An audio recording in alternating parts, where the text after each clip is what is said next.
जय हिंद दोस्तों, स्वागत है आप सभी का हमारे यूट्यूब चैनल में। आज हम बीए थर्ड ईयर का शिक्षा शास्त्र, ये आपका प्रथम प्रश्न पत्र है। इसमें हम आपका पहला चैप्टर पढ़ने वाले हैं। इससे पहले हमने आपका समाज शास्त्र 5 चैप्टर तक ऑलरेडी कवर कर लिया। अगर वीडियो नहीं देखा है तो प्लीज़ वीडियो देख सकते हैं। बीए थर्ड ईयर के प्लेलिस्ट में आपको वीडियो मिल जाएगी। चलिए शुरू करते हैं। आज का हमारा पहला प्रश्न यानी कि शिक्षा शास्त्र का है कि नवाचार क्या है। इसमें से नवाचार क्या है? एक तकनीकी है, एक विधि है, एक परिवर्तन है, एक योग्यता है। तो आपका करेक्ट आंसर होगा ऑप्शन सी, एक परिवर्तन है। नवाचार क्या है? एक परिवर्तन है। दूसरा हमारा प्रश्न है कि निम्न में से कौन सा विकल्प सही है? शिक्षा को समाज के साथ चलाना हो, अगर शिक्षा को अपने समाज के साथ, सोशल के साथ समान चलाना हो तो क्या हो सकता है? तो आपका करेक्ट आंसर होगा ऑप्शन डी, पहला, दूसरा, तीसरा। यानी कि क्या है?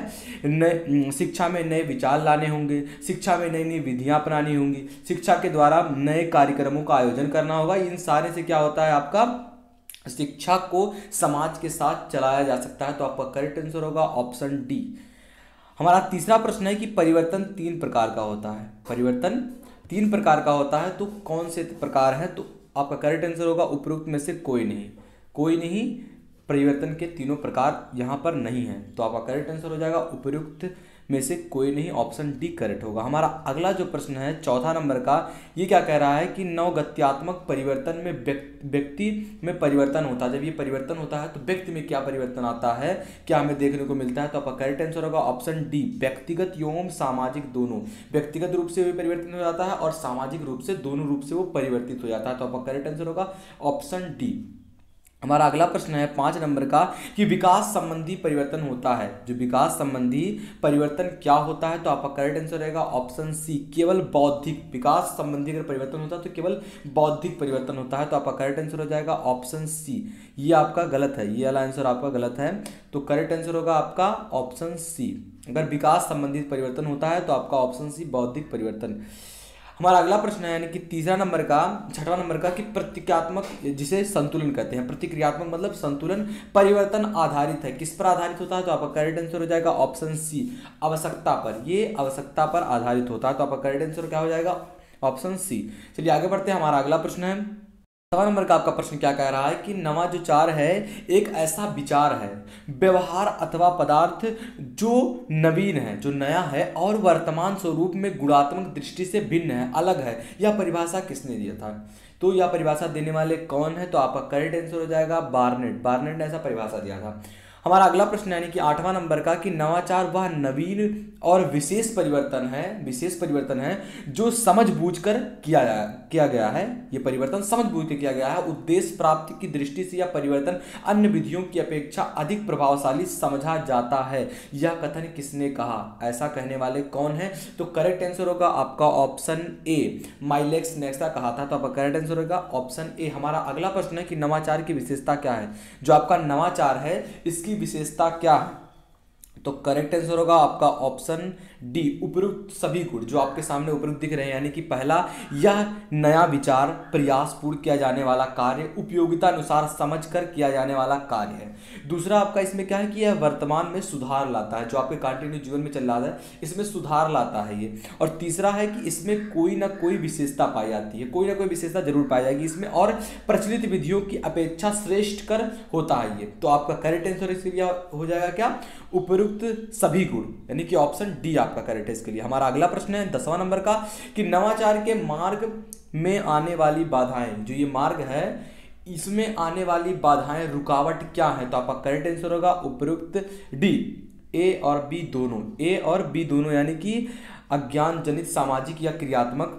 दूसरा आपका है व्यक्तिगत संबंधी। तो ये जो आपका करेक्ट आंसर होगा उपयुक्त सभी, यानी कि डी आपका करेक्ट है। ए और बी दोनों, ए और बी दोनों आपका करेक्ट है। इसमें अज्ञान जनित, सामाजिक या क्रियात्मक लोग आते हैं इसमें बाधा डालने के लिए, व्यक्तिगत संबंधित होते हैं जो लोग इसमें बाधा डालते हैं। तो आपका करेक्ट आंसर हो जाएगा डी, ए और बी दोनों। हमारा अगला प्रश्न है यानी कि 11 नंबर का है कि नवाचार और परिवर्तन संबंधित है। नवाचार और परिवर्तन संबंधित है, किससे संबंधित है? तो आपका करेक्ट आंसर रहेगा ये एजुकेशन से, शिक्षा से ये संबंधित है। तो आपका करेक्ट आंसर ऑप्शन ए हो जाएगा। हमारा अगला प्रश्न है यानी कि 12वां नंबर का कि सही कथन का आपको चयन करना है कि नवाचार 2 प्रकार का संबंध है। नवाचार 2 प्रकार का संबंध है, तो क्या है? तो यानी कि आपका ऑप्शन बी करेक्ट हो जाएगा, केवल 1 और 2। यानी कि आपका समस्या का समाधान, जो समस्या होता है इसका समाधान संबंधी होता है, व्यक्ति विशेष रूप से संबंधित होता है। तो आपका करेक्ट नहीं सॉरी, यहाँ दूसरा आपका नहीं, पहला और तीसरा, यानी कि जो आपका सामाजिक अंतःक्रिया से संबंधित होता है। नवाचार के 2 प्रकार कौन से हैं? समस्या समाधान समाधान संबंधी होता है, तीसरा आपका क्या है? सामाजिक अंतःक्रिया से संबंधित होता है। तो आपका करेक्ट आंसर ऑप्शन बी, केवल ए और पहला और तीसरा आपका करेक्ट हो जाएगा इसके लिए। चलिए अगला प्रश्न हमारा है कि नवाचार अपनाने की मुख्य प्रक्रिया क्या है? अगर नवाचार आपको अपनाना है तो इसकी मुख्य प्रक्रिया क्या है? तो आपका करेक्ट आंसर हो जाएगा ऑप्शन सी, ए और बी दोनों, यानी कि जानकारी जिज्ञासा परीक्षण भी चाहिए आपको और मूल्यांकन अभिस्वीकृतिकरण भी चाहिए। तो आपका करेक्ट आंसर क्या हो जाएगा? ऑप्शन सी, ए और बी दोनों। 14 नंबर का आपका प्रश्न क्या कह रहा है कि नवाचार अपनाने की मुख्य प्रक्रिया में जानकारी संबंधी है। क्या जानकारी संबंधी? तो आपका करेक्ट आंसर हो जाएगा ऑप्शन डी और बी दोनों, कथन से। अगर आपको नवाचार अपनाने की मुख्य प्रक्रिया की जानकारी चाहिए, उससे संबंधित जानकारी चाहिए, तो आपको क्या चाहिए? नवाचार के परिचय के बारे में पहले जानिए, क्या है ये। और आपका बी क्या है? नवाचार प्रयोग में लाने की आपके विधि आपको ज्ञान होना चाहिए उसकी विधि का, तब आप नवाचार को अपना सकते हैं। तो आपका करेक्ट आंसर होगा ऑप्शन डी और बी दोनों। अगला जो हमारा प्रश्न है कि नवाचार अपनाने की प्रक्रिया में परीक्षण में अभिप्राय क्या होता है, उसका अभिप्राय क्या होता है? तो करेक्ट आंसर हो जाएगा आपका ऑप्शन सी, नवाचार की व्यवहारिकता की जांच आपको होना चाहिए। नवाचार अपनाने की प्रक्रिया में परीक्षण से अभिप्राय क्या है? कि नवाचार की व्यवहारिकता की जांच आपको होना चाहिए। चलिए आगे बढ़ते हैं, हमारा अगला प्रश्न है नवाचार के प्रमुख साधन हैं, इनमें से कौन से नवाचार के प्रमुख साधन हैं? तो आपका करेक्ट आंसर हो जाएगा उपयुक्त सभी। आकाशवाणी दूरदर्शन भी होना चाहिए आपके पास, ग्रामोफोन और टेप रिकॉर्डर और वीडियो। तो आपका करेक्ट आंसर उपयुक्त सभी हो जाएगा। हमारा अगला प्रश्न है यानी कि 17 नंबर का, ये क्या कह रहा है कि नवाचार को चुनने के लिए निम्नलिखित विधिका का प्रयोग होता है, इनमें से कौन सी विधिका का प्रयोग करते हैं आप? तो करेक्ट आंसर रहेगा आपका ऑप्शन ए, अधिकारी नवाचार चयन विधि होना चाहिए, सामूहिक नवाचार चयन विधि। तो आपका करेक्ट आंसर ऑप्शन ए हो जाएगा। हमारा अगला यानी कि 18 नंबर का प्रश्न क्या कह रहा है कि नवाचार में कार्यकर्ता की भूमिका होती है, इनमें से नवाचार की जो कार्यकर्ता होती है इसकी भूमिका क्या होती है?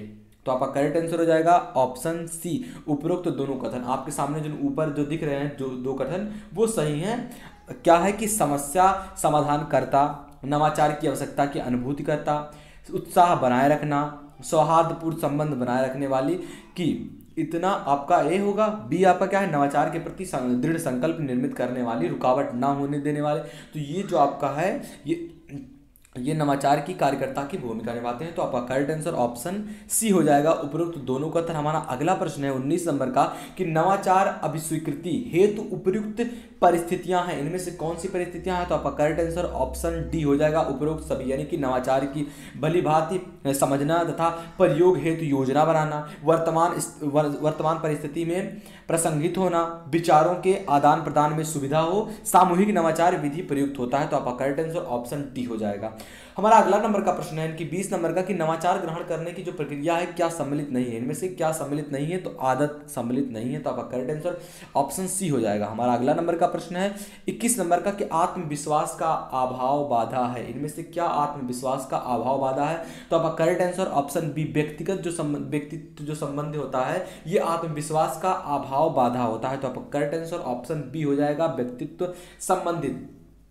हमारा अगला प्रश्न है 22 नंबर का कि व्यक्तित्व संबंधी जो बाधाएं हैं ये क्या हैं? तो आपका करेक्ट आंसर उपयुक्त सभी हो जाएगा, यानी कि आदत, भाव और पालयन, नैतिकता, भविष्य की आशा, समाज का भय। आपका करेक्ट आंसर उपयुक्त सभी, ये सारे व्यक्तित्व संबंधी बाधाएं हैं जो रोकती हैं व्यक्तित्व में हमारे, यानी कि आदत, भाव और पालयन, नैतिकता, भविष्य की आशा, समाज का भय। अगला हमारा प्रश्न है 23 नंबर का कि नवाचार के साधन जो संचार साधन है ये क्या है? तो आपका करेक्ट आंसर हो जाएगा, मैंने आपको ऊपर भी बता दिया है कि आपका ए और बी दोनों, यानी कि आकाशवाणी दूरदर्शन भी आपके सामने होने चाहिए और रेडियो, टेप रिकॉर्डर, वीडियो। तो आपका करेक्ट आंसर ऑप्शन सी हो जाएगा। हमारा अगला प्रश्न है 24 नंबर का, सत्य और असत्य लिखिए। आपको सत्य और असत्य लिखना है। तो आपका पहला इसमें क्या है कि नवाचार नई बोतल में पुरानी शराब है, ये नया जो नवाचार है ये नई बोतल में पुरानी शराब है, ये क्या सत्य है? तो नहीं, ये असत्य है, आपका असत्य है। और आपका बी है नवाचार तकनीकी जो विकास का परिणाम है, तो ये आपका सही है। तीसरा है नवाचार नवीनता लेने वाला परिवर्तन है, तो ये भी आपका सही है। अगला यानी कि डी आपका है नवाचार में शिक्षक या कार्यकर्ता की कोई भूमिका नहीं होती है, तो ये आपका असत्य है। तो अगले प्रश्न की ओर बढ़ते हैं। हमारा अगला प्रश्न है 25 नंबर का कि नवाचार के पदों में कौन सम्मिलित नहीं है, इनमें से कौन सम्मिलित नहीं है नवाचार के पदों में, तो आपका करेक्ट आंसर होगा ऑप्शन डी क्रियात्मक। क्रियात्मक आपका इसमें सम्मिलित नहीं है नवाचार के पदों में, तो हमारा कौन सा करेक्ट हो जाएगा इसके लिए, ऑप्शन डी। चलिए आगे बढ़ते हैं, हमारा अगला प्रश्न है 20 नंबर का, ये क्या कह रहा है कि नवाचार अपनाने की प्रक्रिया में क्या सम्मिलित नहीं है, इनमें से क्या नवाचार अपनाने की प्रक्रिया में सम्मिलित नहीं है, तो आपका करेक्ट आंसर हो जाएगा ऑप्शन सी परिवर्तन जो लाना होता है ये नवाचार की परिवर्तन में सम्मिलित नहीं है, परिवर्तन लाने में प्रक्रिया में। अगला आपका 27 नंबर का प्रश्न क्या कह रहा है कि रोजर्स EM के अनुसार नवाचार की कितनी अवस्थाएं होती हैं, इसके कितने स्टेप होते हैं, तो आपका करेक्ट आंसर हो जाएगा ऑप्शन ए 2, इसके 2 स्टेप होते हैं। हमारा अगला प्रश्न है कि इनोवेशन शब्द किस शब्द से मिलकर बना है, जो आपका इनोवेशन शब्द है ये किससे मिलकर बना है, तो आपका करेक्ट आंसर ऑप्शन सी हो जाएगा, इनोवेटिव शब्द से मिलकर बना है। हमारा अगला प्रश्न है 29 नंबर का कि निम्नलिखित में से कौन सा नवाचार का सर्वप्रमुख आयाम है, इनमें से कौन सा नवाचार का सर्वप्रथम आयाम है, तो आपका करेक्ट आंसर हो जाएगा ऑप्शन बी युक्ति विधि विचार। अगला प्रश्न यानी कि 30 नंबर का प्रश्न क्या कह रहा है कि किसने कहा, कौन ऐसा कहते हैं कि नवाचार एक विचार है, नवाचार एक विचार है जिसमें व्यक्ति नवीनतम का अनुभव करता है, नए होने का अपने आप में अनुभव करता है, तो आपका करेक्ट आंसर हो जाएगा, ऐसा कहने वाले कौन है, ऑप्शन ए M.B. जो आपका माइल्स हैं इन्होंने ऐसा कहा था, तो हमारा माइल्स आपका M.B. माइल्स ने ऐसा कहा था कि जो नवाचार एक ऐसी विचार है जिसमें व्यक्ति नवीनतम अनुभव करता है, खुद को नया अनुभव करता है, तो आपका करेक्ट आंसर ऑप्शन ए हो जाएगा। हमारा अगला नंबर का प्रश्न है कि नवाचार के घटक क्या हैं, घटक होते हैं ना 2 3 4 5, तो इसमें नवाचार के कितने घटक हैं, तो आपका करेक्ट आंसर ऑप्शन डी उपरोक्त सभी, यानी कि परिवर्तन आवश्यकता नवीनतम, जो आपका नवीनता है ये सारे नवाचार के घटक हैं। आपका अगला प्रश्न है 32 नंबर का कि यह किसने कहा, यह कथन किसका है कि नवाचार एक ऐसा विचार है जिसकी प्रतीति उसका छवि व्यक्ति नवीन विचार रूप में हो जाता है, नवीन विचार के रूप में करें, आपको ऐसा विचार रखने वाले कौन है, तो आपका करेक्ट आंसर हो जाएगा ऑप्शन बी रोजर्स EM ने ऐसा विचार रखा था कि जो नवीचार है एक ऐसा विचार है जिसमें प्रतीति व्यक्ति नवीन विचार के रूप में करे। हमारा अगला प्रश्न है 33 नंबर का कि निम्नलिखित में से कौन शिक्षा में नवाचार का भाग नहीं है, इनमें से कौन सा शिक्षा में नवाचार का भाग नहीं है, तो आपका करेक्ट आंसर ऑप्शन सी हो जाएगा, अध्यापकों का वेतनमान जो है निम्नलिखित में नवाचार का भाग नहीं है, ये इससे अलग है। 34 नंबर का आपका प्रश्न क्या कहा है, निम्नलिखित में से किसका संबंध शिक्षा में नवाचार की आवश्यकता से नहीं है, उसकी इंपॉर्टेंस से नहीं है, नवाचार की इंपॉर्टेंस से, तो आपका करेक्ट आंसर हो जाएगा ऑप्शन डी, आपका आध्यात्मिक क्षमता का विकास ये नवाचार की आवश्यकता नहीं, इंपॉर्टेंस नहीं है। अगला प्रश्न है आपका कि इनमें से कौन सा सोपान मतलब होता है स्टेज, नवाचार अपनाने का सोपान नहीं है, अगर आप किस स्टेज में हैं तो आप नवाचार को नहीं अपना सकते हैं, तो करेक्ट आंसर हो जाएगा आपका ऑप्शन सी पुनर्मूल्यांकन होता है, ये नवाचार के स्टेज नहीं है, ये सोपान नहीं है। अगला यानी कि 36 नंबर का हमारा प्रश्न क्या कह रहा है कि नवाचार की प्रमुख विशेषताएं क्या हैं, नवाचार की प्रमुख इंपॉर्टेंस क्या है, तो करेक्ट आंसर ऑप्शन डी उपयुक्त सभी, यानी कि लचीलापन होना चाहिए आपके अंदर, नेतृत्व होना चाहिए, सहयोग होना चाहिए, तो नवाचार की ये मुख्य विशेषताएं हैं, प्रमुख विशेषताएं हैं। चलिए आगे बढ़ते हैं, हमारा अगला प्रश्न है कह रहा है 37 नंबर का प्रश्न कि प्रत्येक नवाचार में कितने चरण होते हैं, जो प्रत्येक नवाचार है इनमें कितने चरण होते हैं, तो आपका करेक्ट आंसर ऑप्शन बी 6 चरण होते हैं। हमारा अगला प्रश्न है निम्नलिखित में से किसका संबंध शिक्षा में नवाचार से नहीं है, तो क्या होगा आपका ऑप्शन ए सामाजिक समस्याओं का समाधान, ये जो है इसका संबंध शिक्षा में नवाचार से नहीं है, तो आपका करेक्ट आंसर ऑप्शन ए हो जाएगा। हमारा अगला नंबर का प्रश्न क्या कह रहा है 39 नंबर का कि नवाचार की प्रक्रिया का सही क्रम क्या है, अगर आप सही क्रम में से लगाते हैं तो सही क्रम क्या होगा, ऑप्शन डी पहले आप दूसरे को, यानी कि जानकारी आपके पास होना चाहिए, उसके बाद आपका जिज्ञासा होना चाहिए, उसके बाद परीक्षण, फिर उसके बाद आपका आता है मूल्यांकन, फिर आपका आता है लास्ट में अभिसुईकरण, तो आपका करेक्ट आंसर ऑप्शन डी हो जाएगा। हमारा अगला प्रश्न है 40 नंबर का कि संस्था के लिए नवाचार का चयन प्रायः कौन करता है, तो जो आपका संस्था है कोई, इसके लिए नवाचार का चयन कौन करता है, उसको कौन चुनता है, तो करेक्ट आंसर आपका ऑप्शन बी प्रधानाचार्य चुनते हैं, तो आपका करेक्ट आंसर ऑप्शन बी हो जाएगा। हमारा अगला नंबर का प्रश्न है 41 नंबर का कि नवाचार शब्द का शाब्दिक अर्थ, इसका शाब्दिक अर्थ क्या होता है, तो आपका करेक्ट आंसर हो जाएगा ऑप्शन सी उपरोक्त दोनों, यानी कि नवीनता लाना और परिवर्तन लाना, उपरोक्त दोनों आपका करेक्ट हो जाएगा नवाचार शब्द का शाब्दिक अर्थ के लिए। हमारा अगला प्रश्न है 42 नंबर का प्रश्न आपका क्या कह रहा है कि शिक्षा में नवाचार जो है, नवाचार है, इसका क्या उद्देश्य है, इसको क्या उद्देश्य रखना है शिक्षा में नवाचार लाने से? तो करेक्ट आंसर हो जाएगा आपका ऑप्शन सी, शिक्षण विधियों में परिवर्तन जो है इसका उद्देश्य है शिक्षा में नवाचार का। तो आपका करेक्ट आंसर ऑप्शन सी हो जाएगा। हमारा अगला नंबर का प्रश्न क्या कह रहा है कि निम्नलिखित प्रवृत्तियों में शिक्षा की नई प्रवृत्ति कौन सी नहीं है, इनमें से कौन सी शिक्षा की नई प्रवृत्ति नहीं है? तो करेक्ट आंसर हो जाएगा आपका ऑप्शन डी, आशावादी प्रवृत्ति। अगला प्रश्न है 44 नंबर का कि नवाचार को अपनाने की अवस्था क्या होनी चाहिए, किस अवस्था में आप हों तो नवाचार को अपना सकते हैं, आपके अंदर क्या क्या होनी चाहिए? तो आपका करेक्ट आंसर ऑप्शन डी हो जाएगा, उपरोक्त सभी, यानी कि जानकारी, जिज्ञासा, परीक्षण। करेक्ट आंसर ऑप्शन डी हो जाएगा। हमारा अगला प्रश्न है 45 नंबर का कि नवाचार के पद हैं, इनमें से कौन से नवाचार के पद हैं? तो आपका करेक्ट आंसर हो जाएगा उपरोक्त सभी, यानी कि परीक्षण, मूल्यांकन और विकास। अगला जो आपका प्रश्न है नवाचार इनोवेशन जो है शब्द की व्युत्पत्ति अर्थ है, उसका जो व्युत्पत्ति अर्थ है ये क्या है? तो करेक्ट आंसर हो जाएगा आपका ऑप्शन सी, उपरोक्त ए और बी दोनों, यानी कि नवीनता लाना और परिवर्तन लाना। ये आपका इंपॉर्टेंट प्रश्न हो सकता है कि जो आपका नवाचार है, इनोवेशन शब्द की व्युत्पत्ति का अर्थ क्या है, इसका व्युत्पत्ति अर्थ क्या है? तो करेक्ट आंसर हो जाएगा आपका ऑप्शन सी, उपरोक्त ए और बी दोनों, यानी कि नवीनता आपके अंदर लाना चाहिए और परिवर्तन। तो आपका करेक्ट आंसर ऑप्शन सी हो जाएगा। हमारा अगला प्रश्न है 47 नंबर का प्रश्न आपका क्या कह रहा है कि नवाचार का क्या अर्थ है, इसका क्या अर्थ होता है? तो करेक्ट आंसर हो जाएगा इनमें से आपका पूछ रहा है। अगर यहाँ देखिए नवीनता लाना, अगर यहाँ होता परिवर्तन लाना तो भी आपका वो सही रहता, परिवर्तन लाना भी, तो वहाँ एक और विकल्प देता उपरोक्त ए और बी दोनों। तो यहाँ आपका क्या करेक्ट होगा 47 नंबर पे कि नवाचार का क्या अर्थ है? नवीनता लाना, अपने अंदर नवीनता लाना ही नवाचार का अर्थ है। अगला जो आपका प्रश्न है 48 नंबर का कि ये क्या कह रहा है नवाचार में व्यवधान क्या है आपका? जो व्यवधान है नवाचार में ये क्या है? तो अंधविश्वास इसमें आपका रुकावट है, अंधविश्वास को आप नहीं मान सकते हैं।